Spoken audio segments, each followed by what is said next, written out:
absolutely lovely. There were two places where there were notes. I have to check them.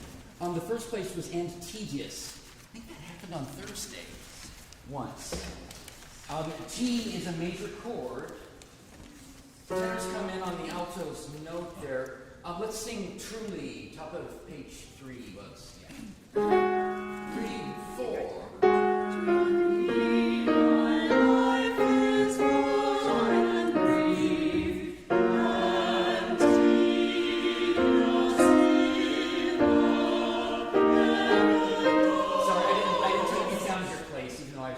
Can we do that a cappella, truly? You know that you all know where we are. I just want to make sure it's right. 2, 3, 4. Truly, my life is void and brief. So brief has to be brief. If anything, it's to be less than a beat, but at least right when I brief.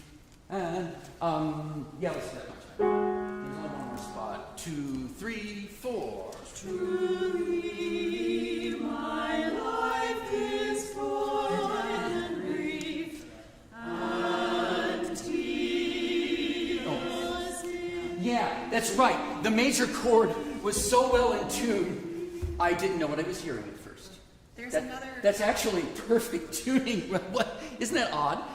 There's another, like we have grief at the top of the Yeah. And that's a little trickier because we don't have a whole rest there. Aha.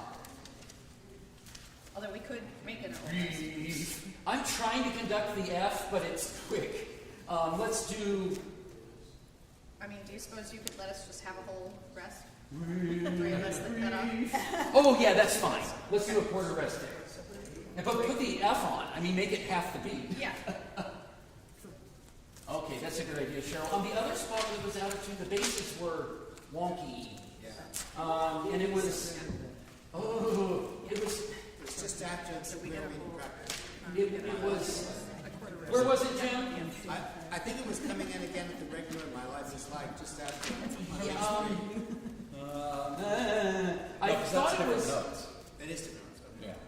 Greg, do you remember where it was where you guys sing by yourselves something? Bottom of 3. It was the bottom of, yeah, it was the bottom of 3 where we come in. That's right. So it's open.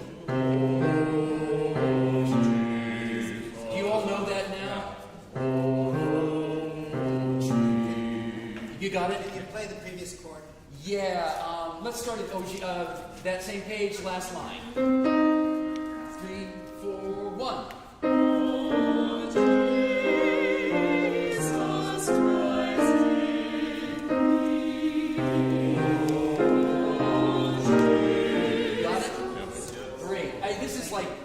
This has never been recorded before, so I want it to be good. Thank you very much.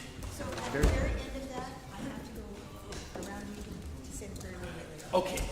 Very good.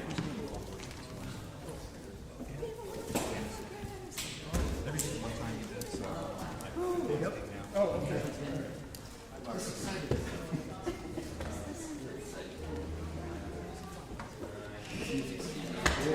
Because I have this sad, but I would enjoy that.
Good.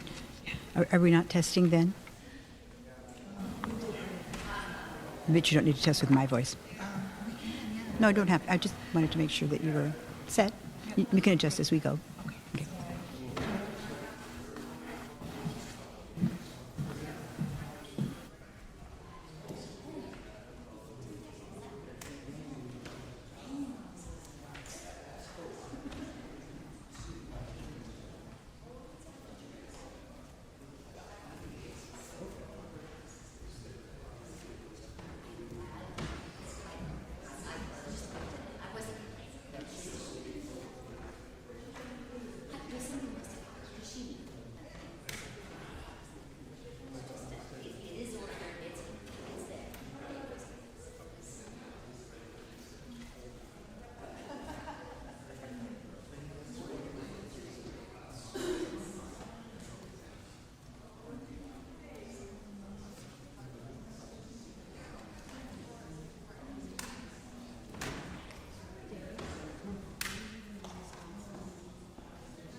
Good morning. Please stand and join us in our call to worship. We come to this time and this place to renew our faith in the holiness, goodness, and the beauty of life.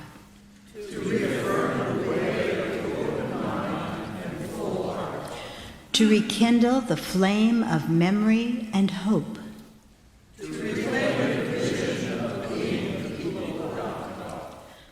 Light of life, come unto us.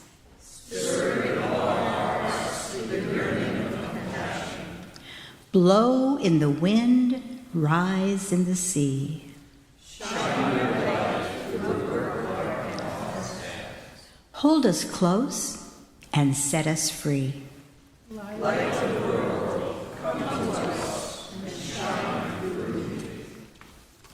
Please join us in our first hymn.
Please be seated.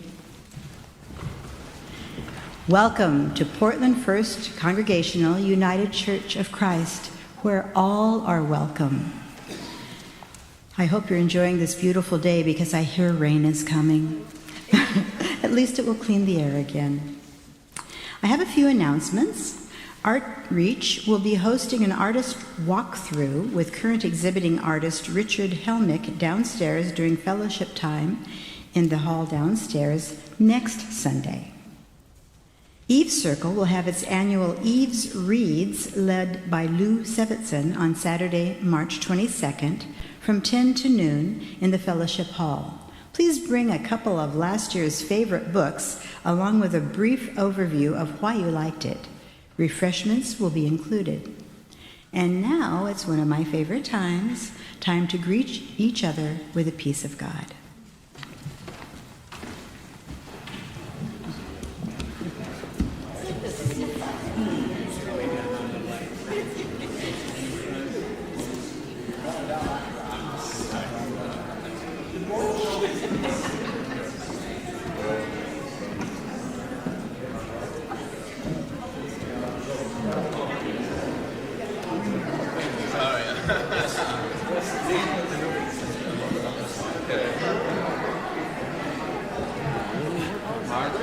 Dr. Kelly.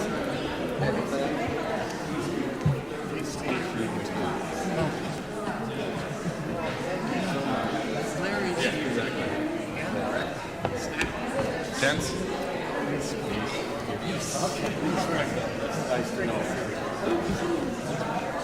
Peace be with you.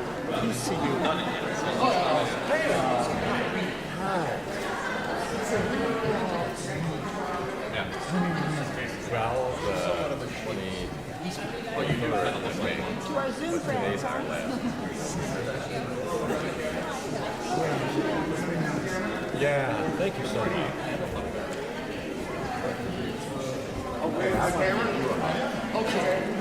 Let's not have any chits at around. So much.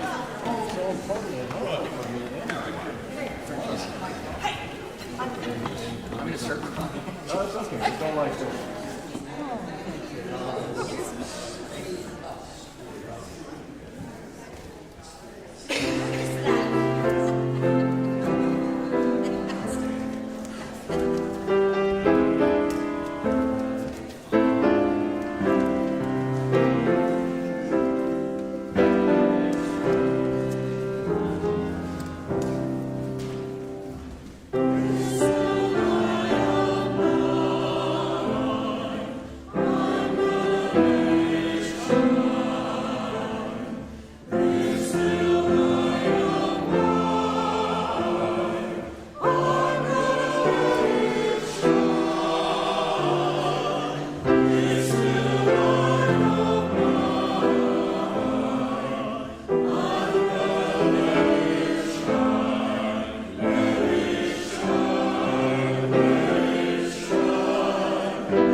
And as you are seated, please let's join together in a moment of silence.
Holy One, before we begin speaking of what we need from you,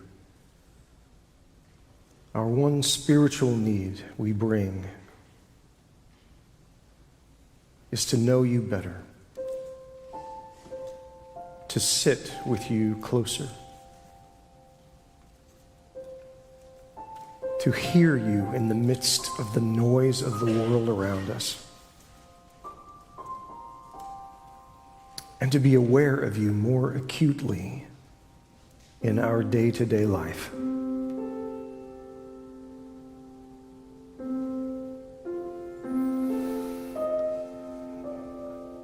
As David said, we place the Lord continually before us, in front of us. And so we do today.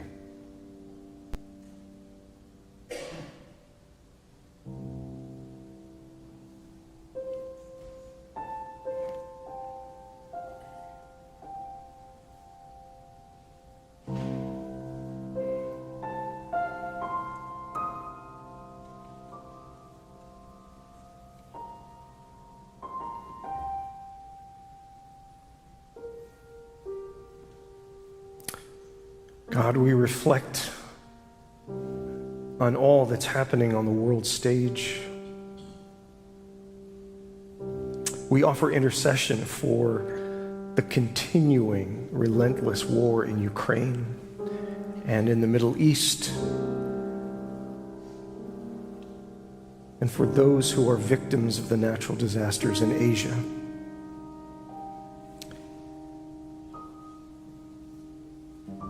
I now invite you to focus on one of those things and offer it up to God yourself.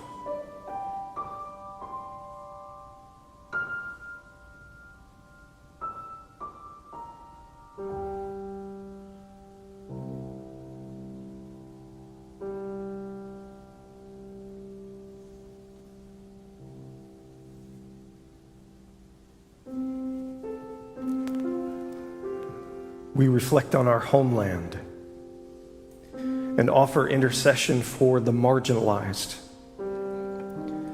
for those who have been oppressed by the current administration,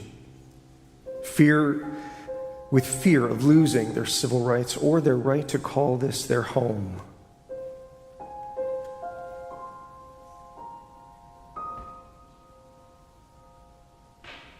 I invite you to focus on one, perhaps you know someone, and offer it up to God yourself.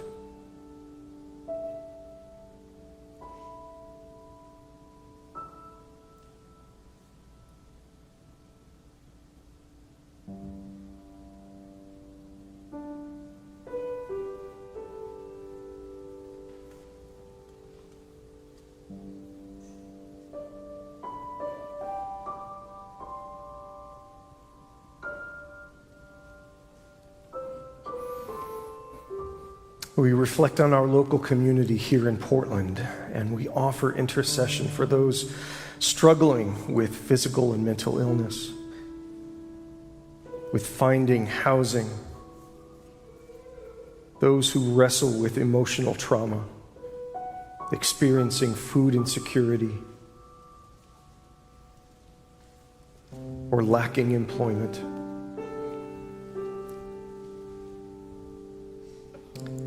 I invite you to think of someone you know in one of those categories and offer them up to God.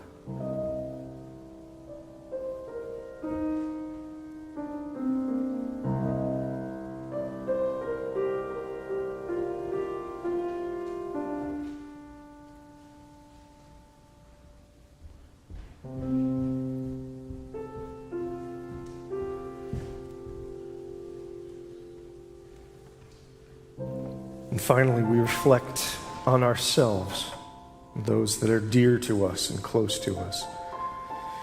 And we offer intercession for those for whom we have brought a specific burden or concern today.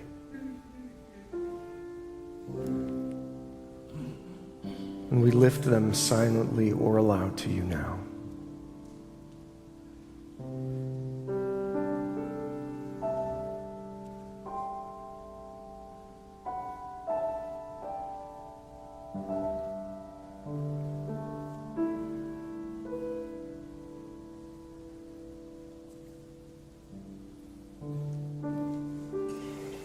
God, we invite you to teach us to reflect and mimic the heart and compassion of God,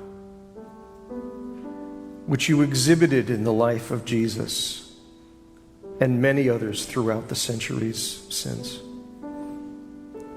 whom we look to as examples of lives well lived and driven by godly purpose.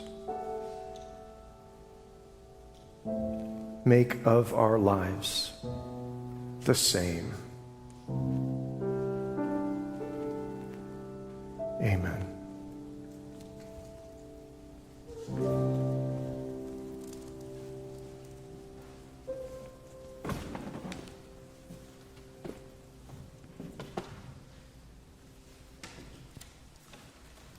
Our first scripture reading this morning comes from the Apostle James, chapter 1 and 2.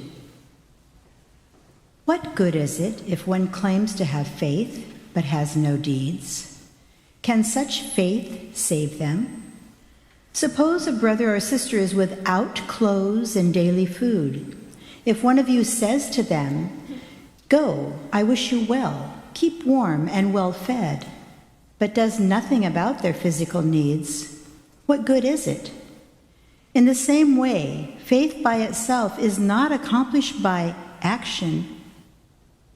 Not accomplished by action is dead. But someone will say, "You have faith, I have deeds. Show me your faith without deeds, and I will show you my faith by what I do. For as the body without the spirit is dead, so faith without deeds is dead. Therefore, the religion that our God accepts as pure and faultless is this: to look after orphans and widows in their distress, to keep oneself from being polluted by the world." The gospel lesson this morning comes from the book of Matthew, chapter 25. Then the king will say, "Come, you who are blessed, and take your inheritance. For I was hungry, and you gave me something to eat. I was thirsty, and you gave me something to drink. I was a stranger, and you invited me in. I needed clothes, and you clothed me. I was sick, and you looked after me. I was in prison, and you came to visit me." And then the righteous will answer him, "Lord, when did we see you hungry and feed you, or thirsty and give you something to drink? When did we see you a stranger and invite you in, or needing clothes and clothe you? When did we see you sick or in prison and go to visit you?" The Lord will simply reply, "Truly I tell you, whatever you did for one of the least of these brothers and sisters of mine, you did for me." Finally, a reflection of Catholic theologian and mystic Henri Nouwen. When we ask ourselves, who means the most to us, we find that it is those who have chosen to share our pain and touch our wounds with a warm and tender hand.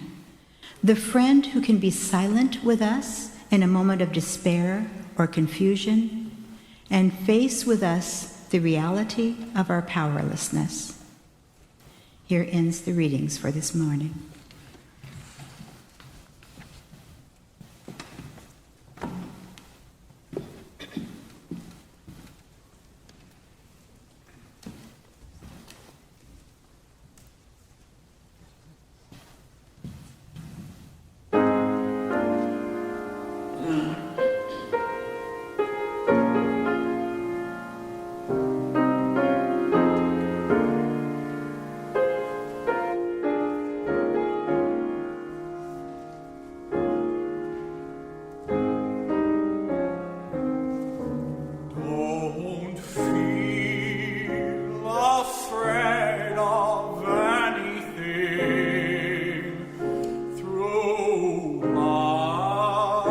Just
choir, could I ask you to stay put for a minute, if you don't mind? And Grant, come on up, would you? And I left my glasses. Okay.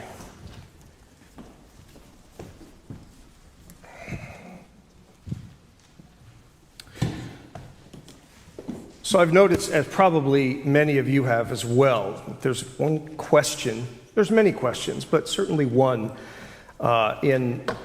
for anyone that's connected to faith communities.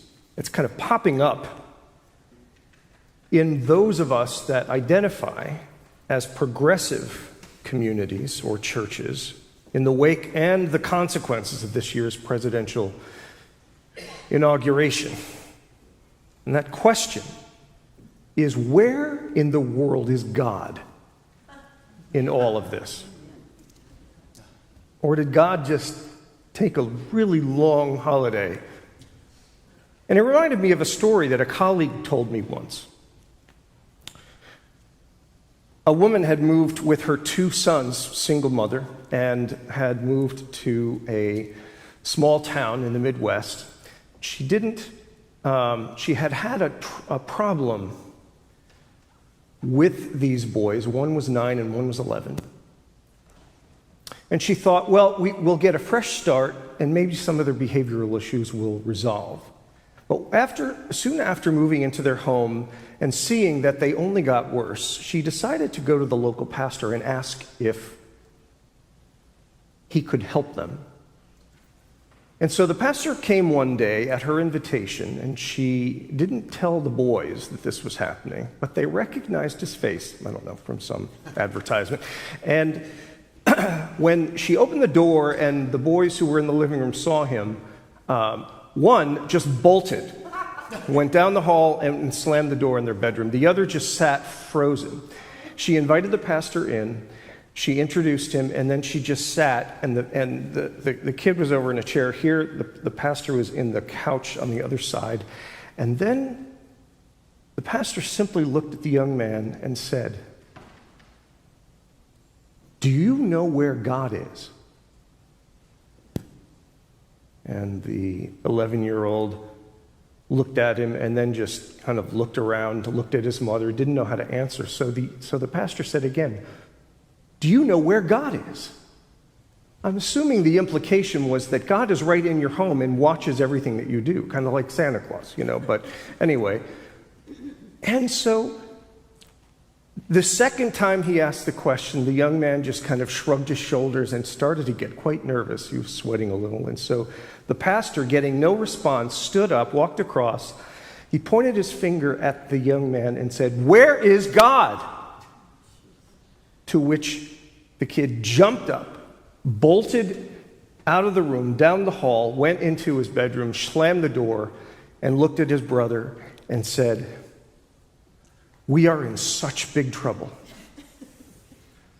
God's missing. And they think we did it."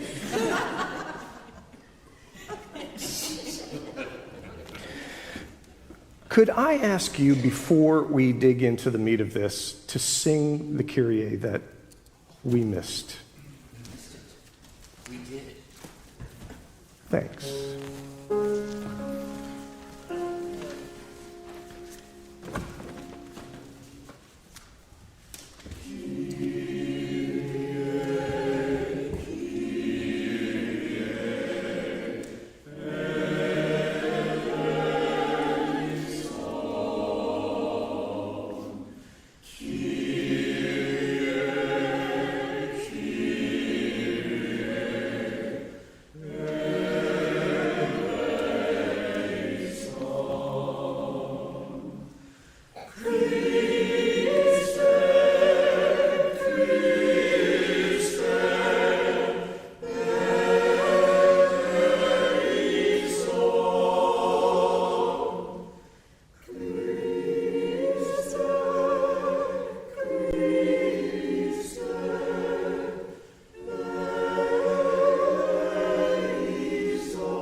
Thank you. You're welcome to stay up here if you want. I'd like to open with a poem, one of my favorite poems by Christina Rossetti, entitled A Better Resurrection. It's not the full poem, but a couple verses. I have no wit, no words, no tears. My heart within me, like a stone, is numbed too much for hopes or fears. Look right, look left. I dwell alone. I lift my eyes, but dimmed with grief, no everlasting hills I see. My life is in the falling leaf. O Jesus, quicken me. My life is like a broken bowl, my harvest dwindled to a husk. Truly my life is void and brief and tedious in the barren dusk.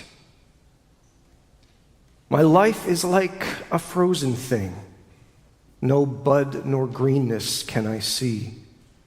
Shall it yet rise, the sap of spring? O Jesus, rise in me.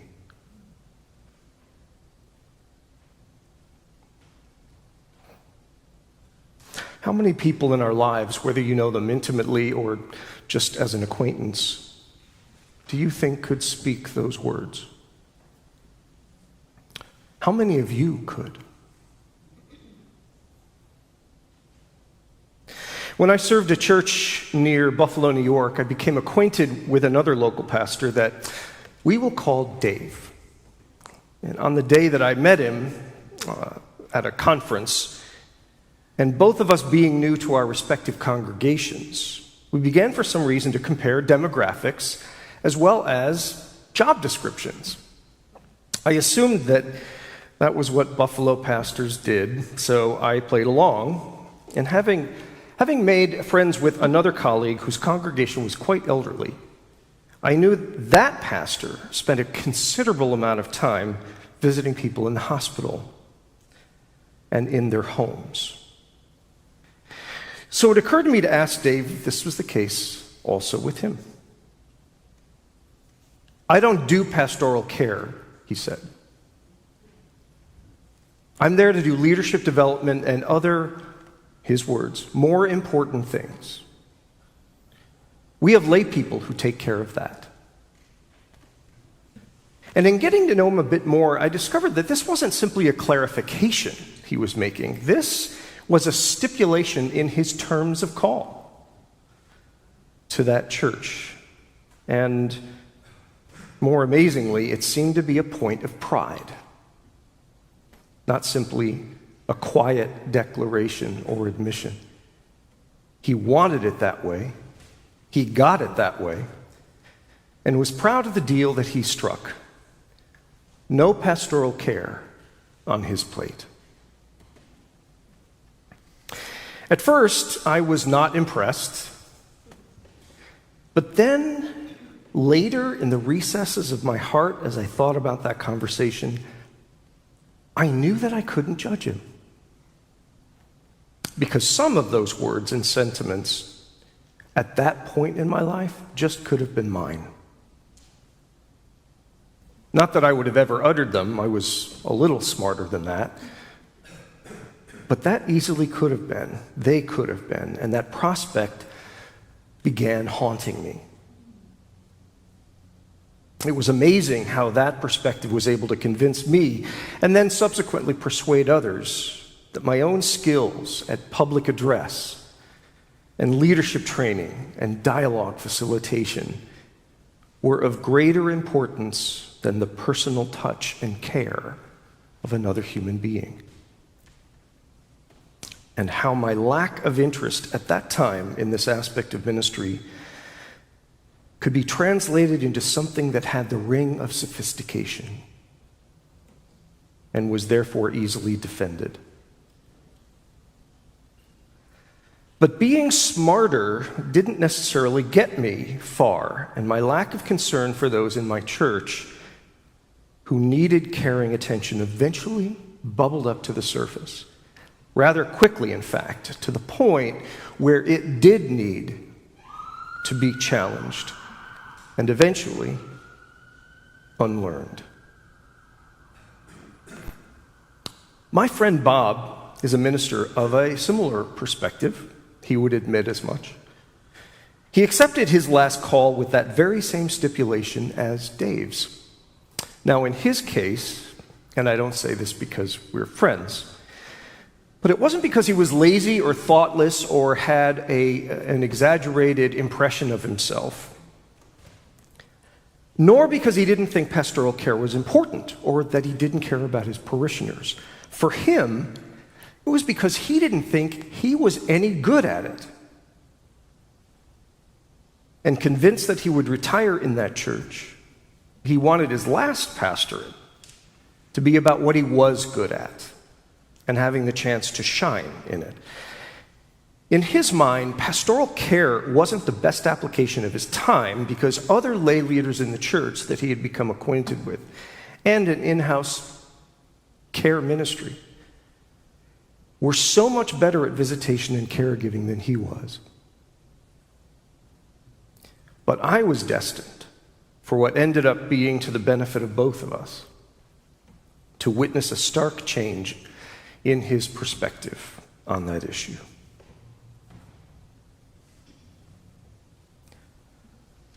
Jeannie was a woman in her 80s.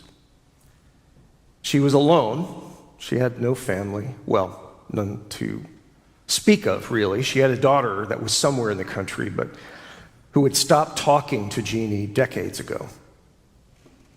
Several years back, she was also the unfortunate victim of a hit-and-run accident, one that rendered her handicapped from the waist down. Jeannie resided in an assisted living facility in a quiet part of the town where Bob lived and pastored, and was a member of the Lutheran church that was several blocks down from his. And every Sunday, Jeannie would walk by his church on her way to her own until the accident, after which she had to use an electric scooter to get anywhere that she was being driven, and she hated depending on people for that. Actually, it's probably better stated, she hated imposing on people for that. On the first Sunday that Jeannie went to church after recovering from that accident and getting her scooter, its battery ran out of charge right in front of Bob's church. Because she didn't want to impose on anyone, she didn't ask for help getting to the Lutheran church. She just went into the entrance of his. She asked if she could recharge her battery somewhere, but it didn't take long to notice that the church service was almost starting, and also discovered that it would just take too long to get to her own church on time. So she charged up, and then she pulled up in the front row, settled in, and worshiped there that morning. Well, she never left. One thing Jeannie was known for was the amount of fake or faux jewelry that she wore on Sundays. It hung everywhere.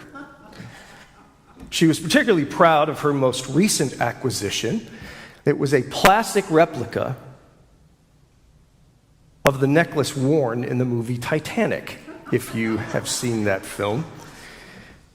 Another thing that she was known for was she always spoke up during the prayer request time when prayers were solicited during the service. My friend thought that she was politically very conservative for years because she would frequently quote President Bush on something that he had said earlier in the week and then ask for prayers for him. Well, my friend Bob, being a staunch liberal, fully admitted that this grated against him like nails on a chalkboard. But Jeannie, oblivious to his discomfort, continued this practice until Barack Obama was elected president, at which point Bob thought, well, at least she'll be quiet. but she wasn't. She simply started quoting him and asking for prayers for him and his leadership of the country. And it soon became clear that she wasn't conservative or liberal. She was just Jeannie, who simply actually cared for showing respect and praying for her government leaders, no matter who they were or what slice of the political pie they came from. So when my friend got the call after midnight one evening that Jeannie was in the hospital with congestive heart failure and had listed him not as her pastor, but as her next of kin, he sat there puzzled, wrestling with whether or not to go see her, given the time. She was unconscious, according to the nurse, and would likely go into a coma, and it was late, very late. I was visiting him at the time and not really wanting to leave the house that late. He asked me a question that he very well knew the answer to. If she's in a coma, is it worth going to see her? He asked. Do you think she'd be able to even hear me or know that I was there? But he knew the answer to his own question, that yes, she most likely would, according to hundreds of patients and dozens of research studies of comatose patients. So reluctantly, we got in the car at 12:45 a.m. and left for the hospital. When we got there, they told us that, yes, Jeannie had slipped into a coma. And she had not responded to any stimulus since she arrived. Her lungs were filling up, and all they could do was to make her comfortable as they awaited the inevitable. We went inside her room, went over to her gurney, and Bob reached out his hand and took hers. We were the only ones there. No one else had come. No one else even knew she was in the hospital. I, being on the other side of the bed and close to the monitoring machines, noticed for some reason the various different numbers that were registering. Her blood pressure was very low, and her heart rate, her pulse, was 32. 32. And another number that I couldn't determine what it represented registered 119. In my ignorance, I thought it might be tracking brain waves or some other thing, but I simply didn't know. But what I did know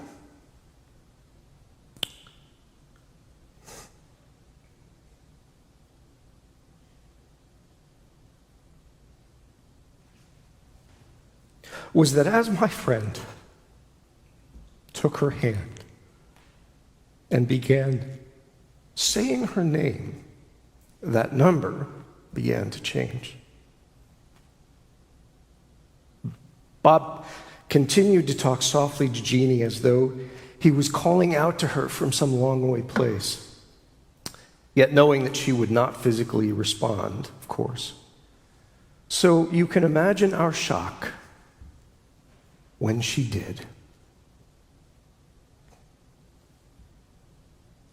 Jeannie's heartbeat stayed the same. I saw it on the monitor, as though she was still in a comatose state, but whatever was reflected by that 119 number shot up to over 4,000. And at the very same moment, Jeannie opened her eyes. She registered recognition of my friend as he was talking to her. She even tried to answer his questions by moving her mouth, though we couldn't make anything out of what she was trying to say because of the oxygen mask over her face. She looked over to me, then back to him. And there were tears streaming down her cheeks. Bob told her that everyone back home was thinking of her, that he would be back in the morning to see her again, prayed for her himself, and told her to go back to sleep. And then, as quickly as Jeannie opened her eyes, she closed them again. That 4,000 number dove back down below 200. And Jeannie was once again unconscious.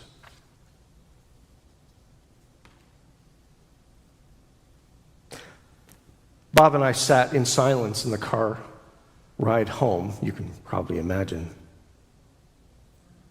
And upon arriving, turned the car off and just sat there in the driveway for 5 minutes, silent, not saying a word, until both of us, almost at the same time, said that this was one of the most amazing pastoral moments either of us had experienced in our entire career. God had tugged at his heart to go visit her and pulled Jeannie out of an unconscious state just long enough for her to see that there were those who genuinely cared for her. People who had become her family despite losing her own. Bob and his congregation were the only ones with her now, along with the God who had every intention of letting her know that and experience that love. The value of that moment, that brief extension of care that barely cost either of us anything at all, was immeasurably valuable to Jeannie.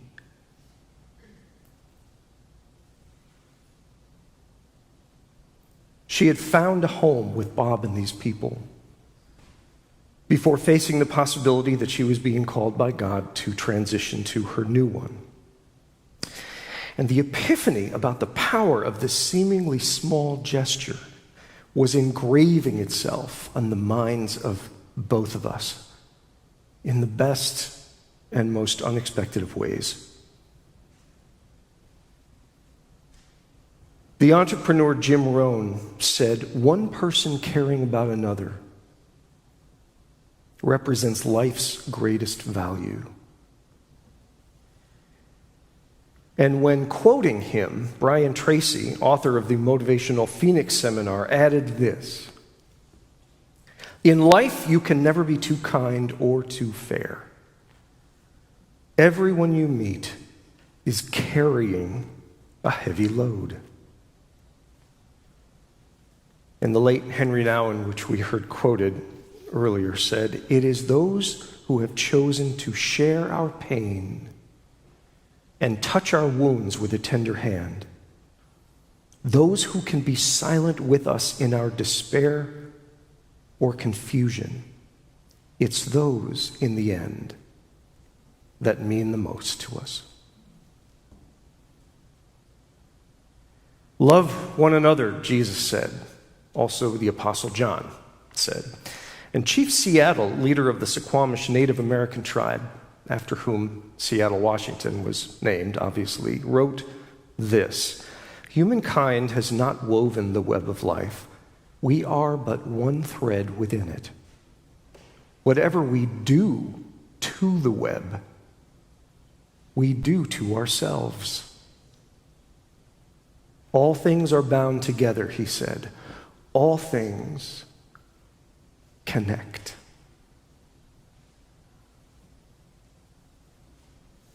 I met and spent a grand total of only 10 minutes with Jeannie, but I fell in love with her. The sheer look of love, of desperate need, and of appreciation for us being there was palpable. It was as if, should Jesus had ever been all alone and desperately afraid, he would have looked like Jeannie did. So scared and yet so genuinely grateful, all in one simultaneous moment. And I couldn't escape the verse that many of us were taught in Sunday school. which was also quoted earlier when Jesus said, "If you have done these things to the least of these, you have done them to me."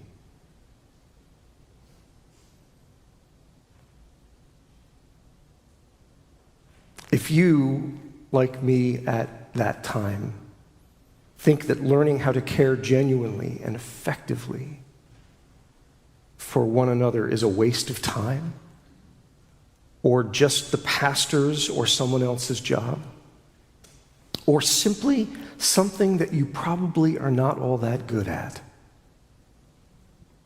I invite you to think again.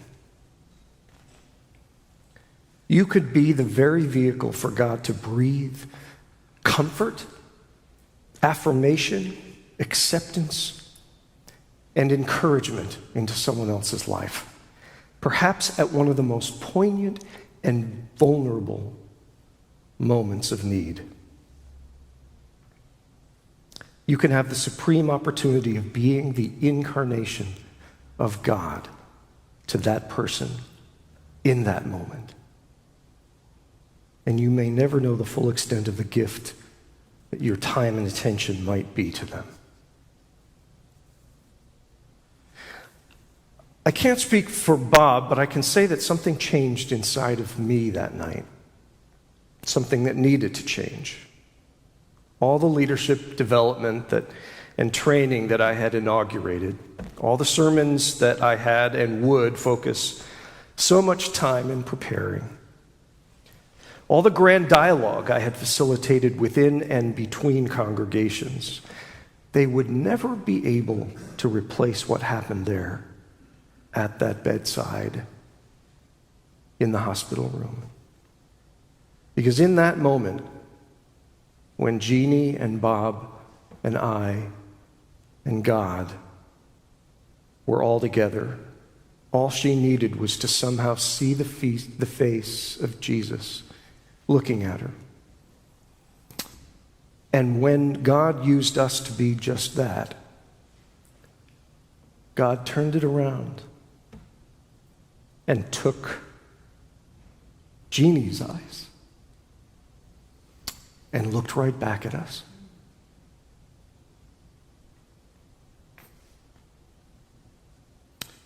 Would you pray with me, please? Actually, would you join me in this prayer? Oh God, build compassion into us in new ways. Help us see through different eyes. Hold up a divine mirror to us of our own lives, where we thrive and where we fall short. Give us tenacity, drive, sensitivity, courage to reach out. Make us uncomfortable with hesitation and thoughtlessness. Help us see ourselves in others, our own needs, our own sense of lack, our own shortcomings. We invite you to be a beacon of light through us for those who needed to pierce the darkness imposed on their lives. Make us instruments of your compassion. Amen.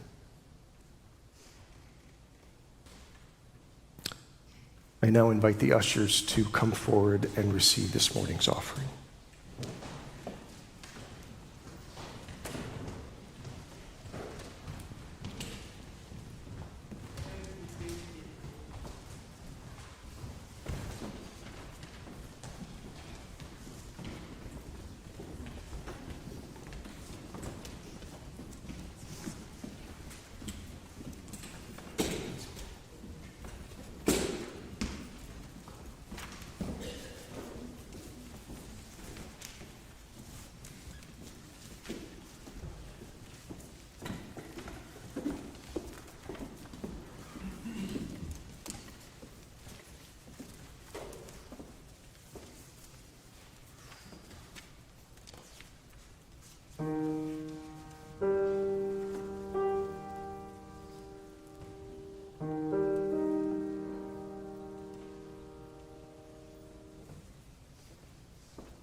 Thank you, O God, for all that these offerings represent, both the ministries they support and the hearts motivating them.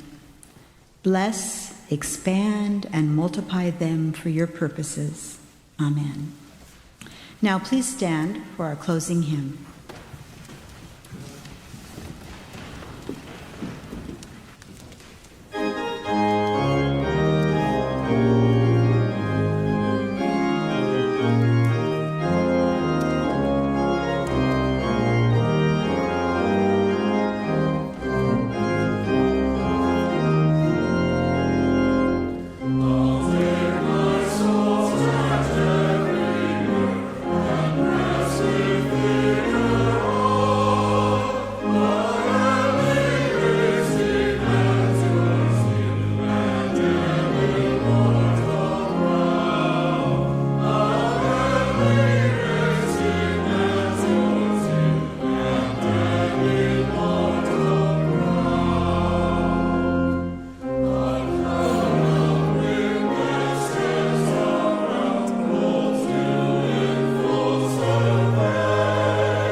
And in the immortal words of Leonard Cohen,